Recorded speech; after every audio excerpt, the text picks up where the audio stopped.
उसके अंदर 2-3 बातें बड़ी इंपॉर्टेंट आई सामने, जो आज जज साहब के सामने जब रखी तो उन्होंने उस पॉइंट पे हमारे केस को ड्यू डेलिब्रेशन भी दी और बाकायदा उसको एक्नॉलेज किया। जो हमारा पॉइंट था वो बेसिकली 406 और 408 हम रिपीटेडली देखते हैं कि जो क्रिमिनल जस्टिस सिस्टम है, ये जो एजेंसीज़ हैं, पुलिस है या जो भी इसको डील कर रहा होता है, वो प्रोसिक्यूशन जो है वो किसी और ऑफेंस में सिर्फ सिविल लायबिलिटी को पार्टीज़ के ऊपर प्रेशर डालने के लिए, ये रिकवरी ऑफ मनी के लिए they start acting as recovery agents और सिविल कोर्ट के इख्तियारात अपने ऊपर एज्यूम कर लेते हैं और वो 406 और 408 का पर्चा दे देते हैं। हमारे जो केस में जिस बंदे पे पर्चा दिया उसके ऊपर कभी इंटरेस्टमेंट नहीं हुई थी, उसको गुड्स दिए गए और उसको कहा कि ये गुड्स आपने आगे सेल करने हैं और इसका प्रॉफिट हमें आगे वापस देना है और प्रिंसिपल अमाउंट के साथ मिला के।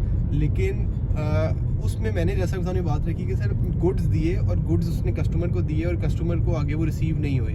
कस्टमर कहता है कि जी हमने पैसे दिए लेकिन गुड्स हमें उसकी एवज में कोई भी किसी किस्म की अमाउंट नहीं मिली।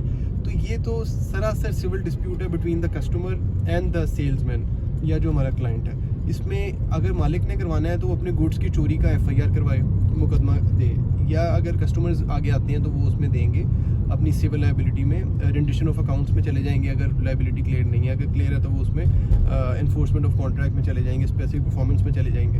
लेकिन यहाँ पे 406 और 8 में बनता नहीं है क्योंकि 2025 SCMR क्या था, 1130, हाँ 1130, उसमें ये चीज़ बड़ी क्लियर है। 225 SCMR 1130 में ये बात क्लियर कर दी गई सुप्रीम कोर्ट की तरफ से कि जहाँ पे इंटरेस्टमेंट नहीं हुई, और इंटरेस्टमेंट होती वो है कि अगर आपने किसी को अमानतन को चीज़ दी with the intention to take it back as it is, उसकी काइंड नहीं बदलनी चाहिए। आपने अगर गुड्स दी हैं तो आप गुड्स वापस लेने की नीयत से दे रहे हो।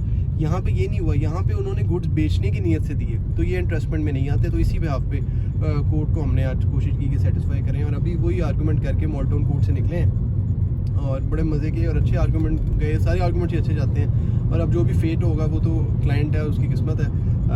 उम्मीद है कि अगर आज जुडिशल हो गया तो साथ ही बेल रख देंगे, ना हुआ तो 1-2 दिन का शायद मज़ीद इसमें हो, क्योंकि हमने जो है वो जैसा आपके सामने अथॉरिटीज़ तो काफ़ी रखी हैं। तो बेसिकली जब भी कभी इस तरह का कोई मामला होता है तो ये बड़ी इंपॉर्टेंट चीज़ होती है। अक्सर आप लोगों के मैसेजेस भी आते हैं, ये जो हमारे मिलने आते हैं वो ये पूछते हैं कि जी हमारा इस तरह था, हम 406 का मुकदमा कराएं। मैं कभी मशवरा नहीं देता कि आप FIR में आप पैसे दे के पुलिस को आप 406 और 8 ऐड तो करवा लेते हो, लेकिन कोर्ट में वो टेस्ट ऑफ लॉ कहीं भी इंग्रेडिएंट्स पूरे नहीं करता इंटरेस्टमेंट के, और आपका इसी स्टेज पे, ट्रायल स्टेज पे आपका जो मुकदमा होता है या वो खारिज हो जाता है या इसमें एक और जजमेंट में लेके गया हुआ था जिसमें क्वॉशमेंट भी हाई कोर्ट कर देता है। तो इसी मुकदमे में भी मुझे उम्मीद है आगे जाके क्वॉशमेंट होनी है या इसमें जो है वो बरियत की तरफ जाना है। तो ये चीज़ हमें बड़ी सोच समझ के करनी चाहिए और आज इसी के ऊपर था आर्गूमेंट। मैं सोचा आप जाते हैं और जाके ज़रा पसंद की तैयारी करते हैं। Thank you.